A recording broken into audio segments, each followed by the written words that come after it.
Hello everyone, welcome back again. This is Teacher Me, and today I know that you came here because you want to know about the effects of social media, how social media affects our lives and work.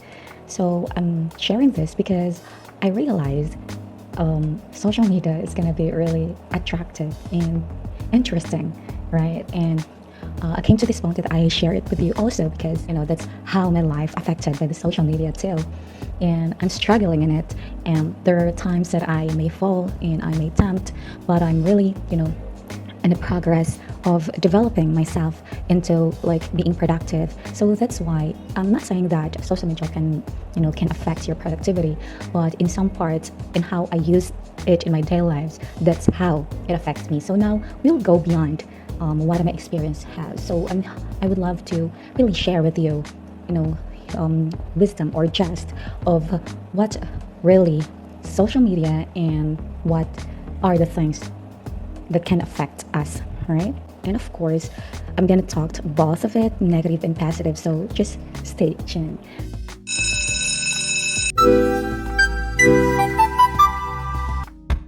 So as we can see, as the advanced technology really fast approaching, we know that that's why I'm also sharing this, because we are now in the advanced technology, and more people are seeking enjoyment. There are many things that the internet can give you, and so social media is one of the things, and it became part of the life, especially for teens or teenagers, right? Before we dive into many aspects on it, let us know what is really social media.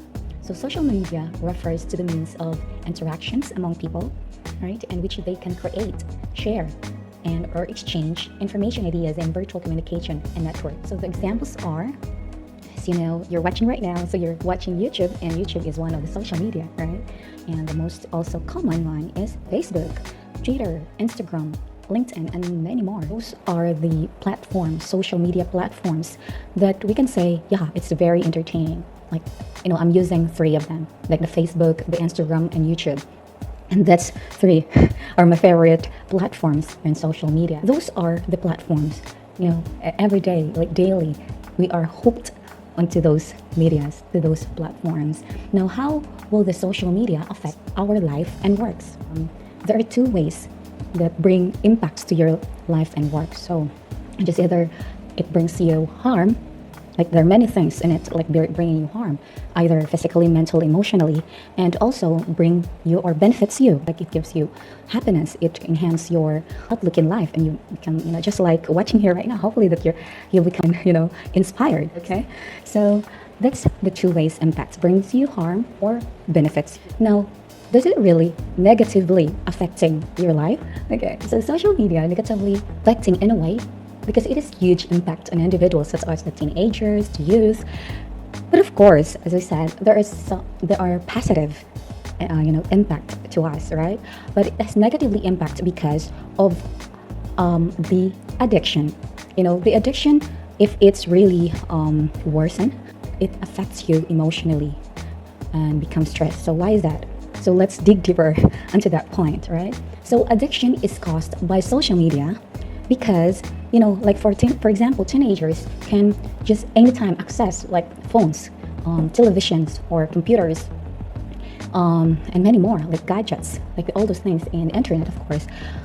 They can access anything on that, and it's really easy to fall. And I experienced that it's easy to fall to that bad habit of checking every minute, right? I've kind of realized before I experienced that when I, like in a day, because I posted something in my Facebook, and I realized I was checking all the time. Like it's not all the time, but it's like in a minute, I'm checking all the the comments and the likes. So that's really it's kind of a bad habit if we say it, right? So it also like everywhere. Like for example, if you have like in a mealtime, really bad if you're using phone. I used to do it, but I realized that it's not really that good.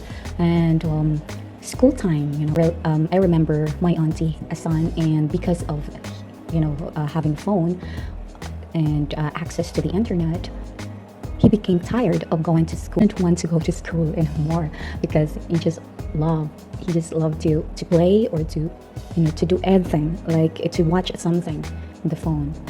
And the next, like in bedtime, it's easy to check your phones at bedtime, right?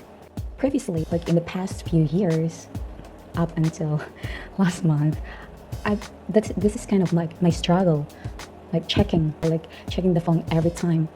And during my bedtime, that really made me sleep late at night, even like 2 a.m. or yeah, even like when I was in my boarding school, slept at 4 a.m.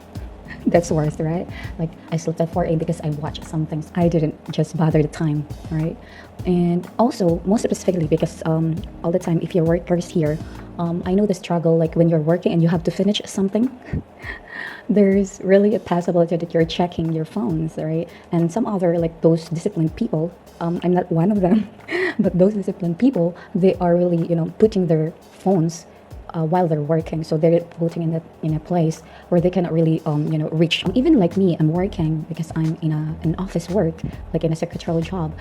Yeah, I'm always facing desktop, the computer, and there are a lot of access in here. Like you can check on YouTube, your Facebook, like anything that you can enjoy. So like as I said, you can have this really accessible platforms, the social media.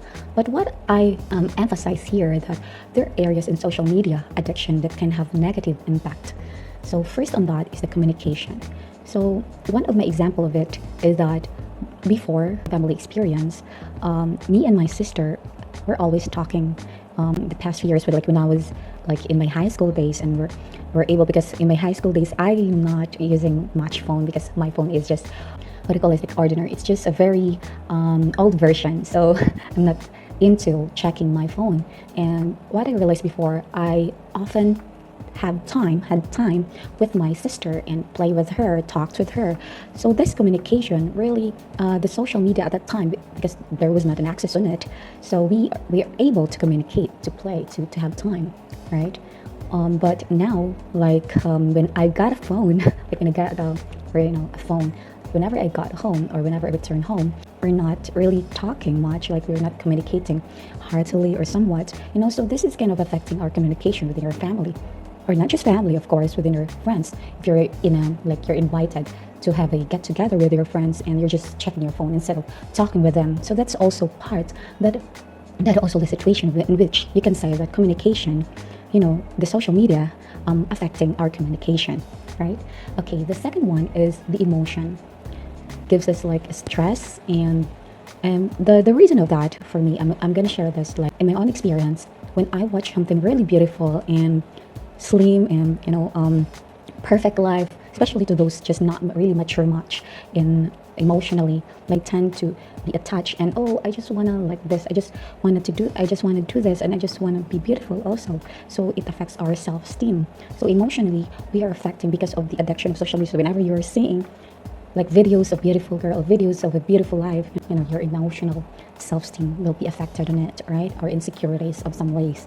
So that's how emotion also have it in part. So next is health. As I said a while ago, that I've experienced in my boarding school that I slept at 4 a.m. because I didn't really care at the time. I'm just watching something.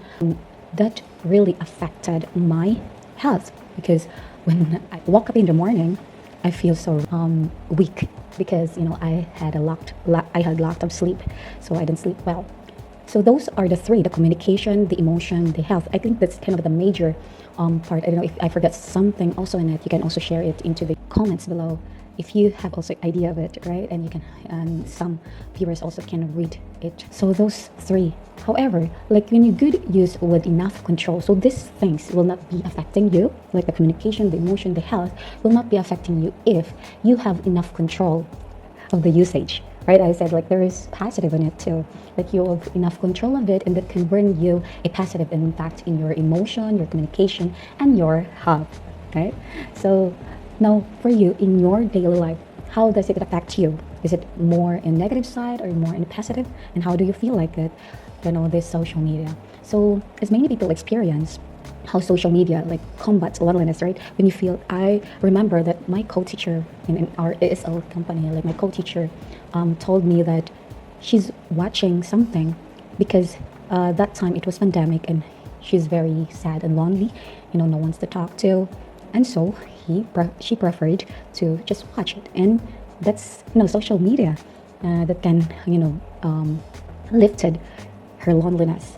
So however, this kind of things, you know also, though it lifted up your loneliness, but it also gains more or triggers more doubts to yourself, and that turns into anxiety and depression if you don't control of it, right? So, according to the Child Mind Institute article, 2017 study, over half million of 8 to 12 graders have high depressive symptoms, increased by 33% between 2010 and 2015. So 65% increased suicide rate for girls. So that's how the social media also, when you get into addiction and you become you become depressed, so it leads also to the those younger age, because they cannot control their emotions, right? If you realize how social media's impact to bring you good, tell me in the comments below and let me read your comments, right? And so, do you think that in all those things that we're talking about, do you think that social media brings more good than bad? However, these things come up, as I said, with the control of how you use social media. And it also brings happiness, a positive for you. As I said, my co-teacher, it helped her, lighten her loneliness, and that's a positive impact on the social media. And the other part is you can share information, and that's kind of basic information for us. And we all know that we can share information through like calling them, in a messenger or any kind of platforms. Make communications with your friends, long distance communications with your loved ones, your friends. And this is my favorite one: learn new things. You can learn a lot, and I've learned a lot, especially in YouTube platforms, where I can binge watch my favorite hobby. I love creating posters or something. So those are like digital designs. Like, yeah, I learned a lot of things on that. And of course, like personal development, like this video here, hopefully that it also, help your personal growth, that it also, you can learn also. So that positive impact on YouTube, right? And you can also develop your interests. As I said, I like digital designs, I like art. So I binge watch and I realize, oh, it's really good that to work on it, to work in my digital designs, and that's develop my interest in it. And last is be entertained. So you will be entertained, you can watch anything you want. So what, just a reminder, and I just want to leave a message to you that too much of anything is bad for you. Okay, it should be balance. It is balance that matters. So whether in your work life, in your school life, and your social media can help you if you have control of it. If not too much, if not, will not fall into addiction. Use your phone, be active in social media. I can say, like, be active in YouTube, watch more on YouTube, but as long as it puts you to good, it puts you to good in moderation, and that brings you benefits rather than harm. We don't want to get harm, right? So let's just control our time, our usage of it, and we can watch anything as long as we are in control of it. So hopefully that you can gain a lot of things here of what we're talking about. So social media affects your life in a way on how you control it. Thank you so much and goodbye.